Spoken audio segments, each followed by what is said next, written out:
सर्वप्रथम सर्वांना श्री स्वामी समर्थ.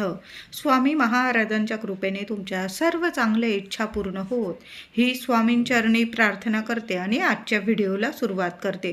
25 जानेवारी 2026 रविवार दिवशी रथसप्तमी आलेली आहे. आपला सुख सौभाग्याचा संक्रांतीचा सण हा आपण रथसप्तमीपर्यंत साजरा करत असतो.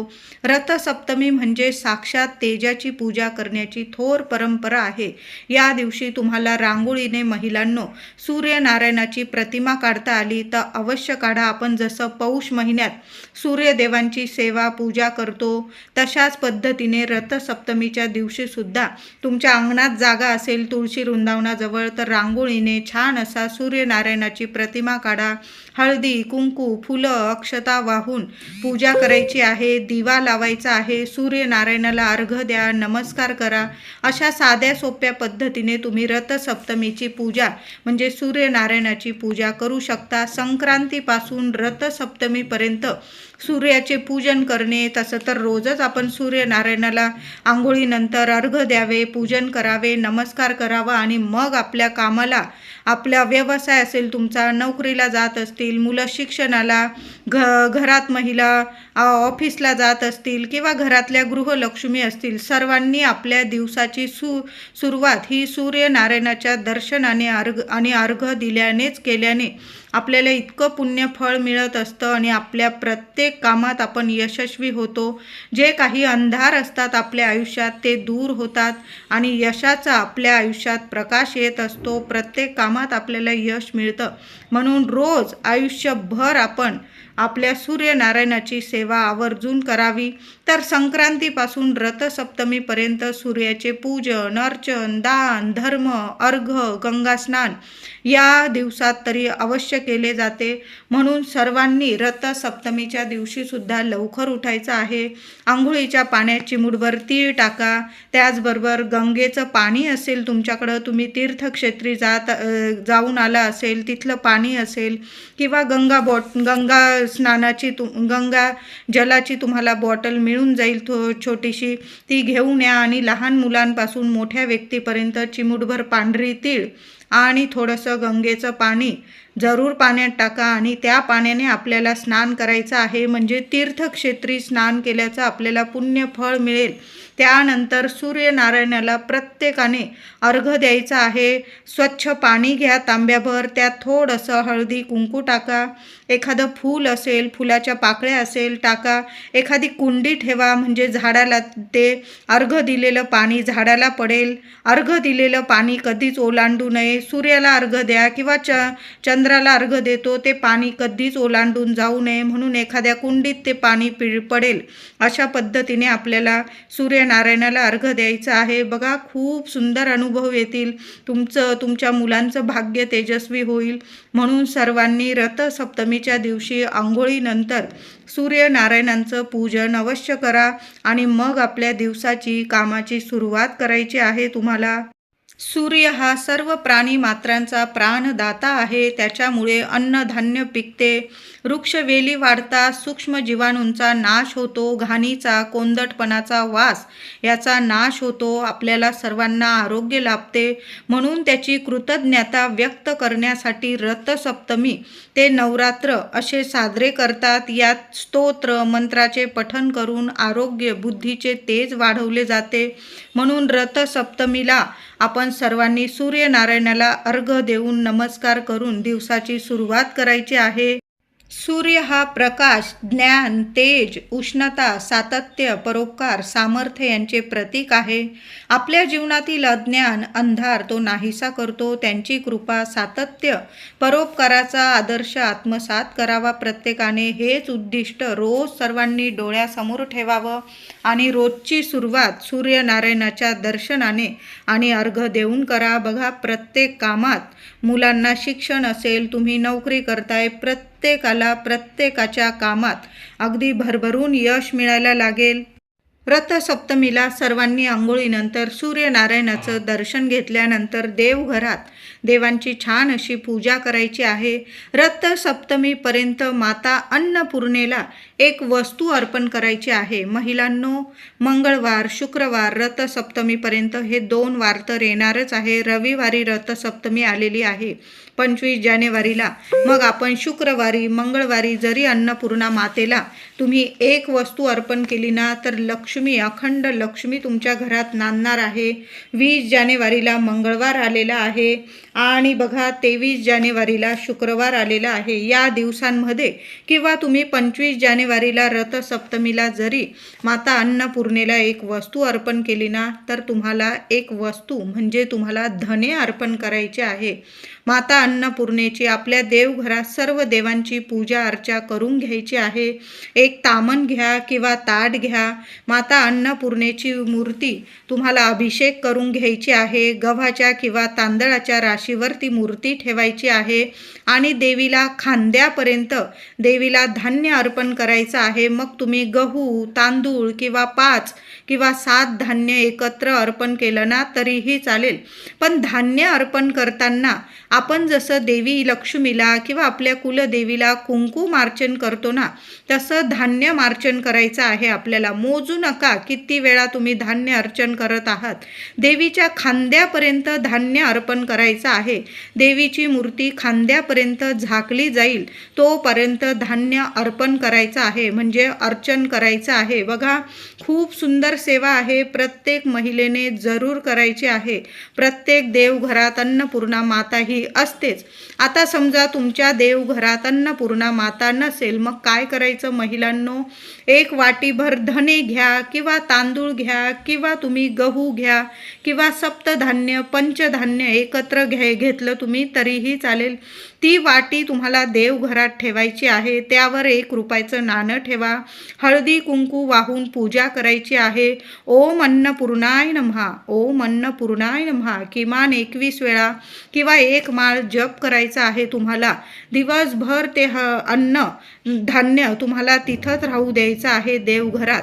दुसऱ्या दिवशी ते धान्य तुम्ही तुमच्या डब्यात टाकायचं आहे.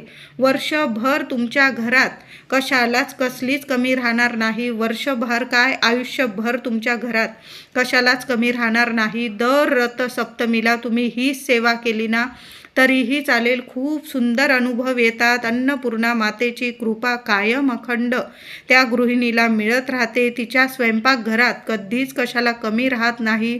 तिच्या घरात दारात गोकुळ होतं. तिच्या घरात अखंड लक्ष्मी नांदत असते. तिच्या लेकरा बाळांना कधीच कशालाच कमी पडत नाही. मग अन्नधान्य असेल, पैसा असेल, प्रगती असेल, यश असेल, कधीच कशाला कमी पडत नाही. त्या घरात प्रत्येक स्वप्न पूर्ण होतात. म्हणून अन्नपूर्णा मातेची ही सेवा जरूर करा. ज्या महिलांच्या देवघरात अन्नपूर्णा मातेची मूर्ती आहे ना, त्यांनी छान असं तुम्ही मंगळवारी सेवा करा. रथसप्तमीला तर आवर्जून माता अन्नपूर्णेची मूर्ती अभिषेक करायची आहे. सर्व देवांना अभिषेक करा. माता लक्ष्मीची मूर्ती असेल अभिषेक करा. श्रीयंत्र असेल अभिषेक करा. माता लक्ष्मीला सुद्धा कुंकुमार्चन करा आणि माता अन्नपूर्णेला सुद्धा धान्य अर्चन करायचं आहे. मग तुम्ही धने अर्पण करा किंवा 5 धान्य अर्पण केलं, तुम्ही गव्हाचं अर्चन केलं, तांदळाचं अर्चन केलं ना चालेल. दुसऱ्या दिवशी ते तांदूळ तुम्ही तुमच्या डब्यात टाकायचे आहे. जे धान्याचं अर्चन केलेलं असेल ना ते डब्यात टाकायचं आहे. खूप सुंदर अनुभव येतील. रथसप्तमीपर्यंत प्रत्येक महिलेने मंगळवार, शुक्रवार किंवा रथसप्तमीला माता अन्नपूर्णेला एक वस्तू मी जी सांगितली त्यातील कुठलंही धान्य जरूर अर्पण करा, अर्चन करा. माता लक्ष्मीला सुद्धा कुंकुमार्चन करा. आपल्या कुलदेवीचा टाक असेल कुंकुमार्चन करा. खूप सोन्यासारखं तुम्हाला फळ मिळणार आहे. आता रथसप्तमीला आपण सर्वच महिला आपल्या स्वयंपाकघरात गॅस ओटा वगैरे स्वच्छ धुवून घेत असतो. गॅसची शेगडीची छान अशी पूजा करत असतो. हळदी कुंकवाने स्वस्तिक काढा. महिलांनो, या गोष्टी रथसप्तमीला आवर्जून करायच्या आहे. गॅस ओटा स्वच्छ धुवून घ्यायचा. गॅसची छान शेगडीची हळद कुंकू फुलं वाहून पूजा करा. एक थोडा वेळ तुपाचा तेलाचा दिवा लावा शेगडीजवळ आणि थोडंसं दूध घ्यायचं आहे. आपण जो करा असतो मातीचा जावळीचा करा, त्यात जरी थोडं दूध घेतलं, त्यात साखर टाका थोडीशी आणि ते दूध तुम्हाला ओतू घालायचं आहे. सकाळीच ही सेवा करायची आहे. थोडं का होईना रथसप्तमीच्या दिवशी आपल्या स्वयंपाकघरात गॅसवर आपल्या चुलीवर थोडं का होईना दूध जरूर ओतू घालायचं आहे. दुधात साखर थोडीशी चिमूटभर टाकायची आहे. माता अन्नपूर्णेचं स्मरण करा आणि छान असं दूध ओतू घालायचं आहे. त्या दुधात थोडेसे तांदूळ जरी टाकले ना, दूध ओतू घालताना रथसप्तमीला चिमूटभर साखर टाका आणि थोडेसे तांदूळ टाका. 4 दाणे जरी टाकले ना, दूध ओतू गेल्यानंतर तो तुम्ही प्रसाद म्हणून जरी घेतला सर्वांनी तरीही चालेल. आता समजा रथसप्तमीपर्यंत तुमच्या स्वयंपाकघरात जर दूध ओतू गेलं तर काय होईल? बघा, दूध ओतू जाणे म्हणजे आपण जेव्हा नवीन गृहप्रवेश करतो त्या वास्तूत शुभता यावी, घर गोकुळ राहावं, दूध किंवा तूप कधीच आपल्या घरात कमी पडू नये, दुधातुपाची कधी कमी पडू नये आपल्या घरात, लक्ष्मी घरात स्थिर वास्तव्यास राहावी म्हणून आपण नवीन गृहप्रवेश करतो त्या दिवशी दूध ओतू घालत असतो. काही वेळा बघा अचानक गॅस मोठा, चूल वगैरे चूल मोठी असेल, लक्षच नाही, अशा वेळी दूध ओतू जाते. पण तुम्ही गॅसवर दूध ठेवलं आहे, गॅसही बारीक आहे, तुमच्या मनी मानसी सुद्धा नाही, तुमच्या मनी ध्यानी नाही, तरी तुमच्या स्वयंपाकघरात जर दूध ओतू जात असेल तर अतिशय शुभ संकेत आहे. महिलांनो, तुमच्या रथसप्तमीपर्यंत तुमच्या स्वयंपाकघरात जर अचानक तुमच्या लक्षात नाही, तुम्ही गॅसही बारीक केलेला आहे आणि अचानक तुमच्या स्वयंपाकघरात तुमच्या गॅसवर दूध ओतू जात असेल तर खूप खूप शुभ संकेत आहे. बघा, मुद्दामून दूध ओतू घालणं हे वेगळं, पण अचानक तुमच्या स्वयंपाकघरात रथसप्तमीच्या आधी दूध ओतू जात असेल तर घरात दुःखाचे दिवस संपून सुखाची चाहूल लागलेली आहे, श्रीमंती लाभणार आहे, तुमचं घर गोकुळ होणार आहे. काही वेळा बघा, लग्नाला बरेच वर्ष होऊन गेली तरी मुलबाळ होत नाही, त्यांच्यासाठी तर हा शुभ संकेत आहे, अतिशय शुभ संकेत आहे. लवकरच तुमचं घर गोकुळ होणार आहे. बघा, खूप शुभ संकेत आहे. महिलांनो, तुमच्या घरात जर स्वयंपाकघरात रथसप्तमीपर्यंत दूध ओतू गेलं, अचानक तुमचं लक्ष नाही, गॅस पण बारीक आहे आणि अचानक तुमचं थोडंसं दूध ओतू गेलं तुमच्या गॅसवर, अतिशय शुभ संकेत आहे. तुमचे दुःखाचे दिवस संपलेले आहे, अडचणी संपणार आहे तुमच्या आणि तुमच्या घरात माता अन्नपूर्णेसह माता लक्ष्मी प्रसन्न झालेली आहे. सुखाची ही चाहूल आहे आणि ज्यांच्या घरात म्हणजे मुलबाळ होत नाही त्यांना तर खूप सुंदर दिवस येणार आहे, गोकुळ होणार आहे तुमचं घर, असे हे शुभ संकेत असतात. त्याचबरोबर हातातून दूध सांडणे, पडणे, दुधाचा अपमान करणे या गोष्टी घरात चुकून सुद्धा करू नये. कधीतरी झाली एखादी चूक तर ठीक आहे, पण मुलांना बघा आपण रोज दूध पिण्यास देतो, दूध वगैरे दिले तर दूध पिल्यावर कपात थोडं का होईना दूध मुलं उरवतात. दुधाचा एक सुद्धा थेंब मोलाचा आहे. घराच्या सुख समृद्धीसाठी दूध कधीच फेकून देऊ नका. मुलांना सुद्धा सांगून ठेवायचं, जेवढं मुलं दूध पितात ना आपण तेवढंच द्यायचं आहे. मुलं फेकत आहे, टाकून देत आहे, हे अत्यंत चुकीच्या गोष्टी आहे. आपल्या घरातल्या दुधाचा एक थेंब सुद्धा आपल्या घराच्या सुख समृद्धीसाठी खूप मोलाचा आहे. जेवढे लागेल ना तेवढेच दूध घ्या, तेवढंच मुलांना द्या. बघा, आपल्याकडं दुधाची पिशवी येत असेल तर दूध पातेल्यात काढल्यावर सुद्धा पिशवीत 2-4 थेंब का होईना दूध असतंच. मग काय करायचं महिलांनो, 2 चमचे दूध त्या पिशवीत टाका. पिशवीतलं दूध काढून घ्यायचं आहे, पिशवी चांगली ढवळून घ्या आणि त्यातलं दूध काढून घ्यायचे आहे. तशीच पिशवी टाकून देऊ नका. दूध, तूप आपल्या घरातील माता अन्नपूर्णा आहे, माता लक्ष्मी आहे. ज्या घरात या वस्तूंचा, या गोष्टींचा मान ठेवला जातो तिथेच अखंड लक्ष्मी नांदत असते. म्हणून दूध असेल, तूप असेल, आपल्या घरातील या गोष्टींचा कायम मान ठेवा. माता लक्ष्मी, माता अन्नपूर्णासुद्धा आपल्या घराचा, आपल्या कुटुंबातील प्रत्येक व्यक्तींचा मान ठेवते आणि कायम आपल्यावर प्रसन्न राहते. म्हणून महिलांनो, तुमच्याकडं जर दुधाची पुडी वगैरे येत असेल तर काळजीपूर्वक दूध काढल्यानंतर पातेल्यात जेव्हा दूध काढाल, थोडं का होईना चमचाभर त्या पुडीत पाणी टाका आणि ढवळून घ्या आणि त्यातील जेवढं दूध असेल ना काढून घ्यायचं आहे. तशीच पिशवी फेकून देऊ नका. आपल्या घरातील दुधाचा थेंबसुद्धा आपल्या सुख सौभाग्यासाठी खूप मोलाचा असतो. मुलंसुद्धा आपल्याकडून याच गोष्टी शिकत असतात.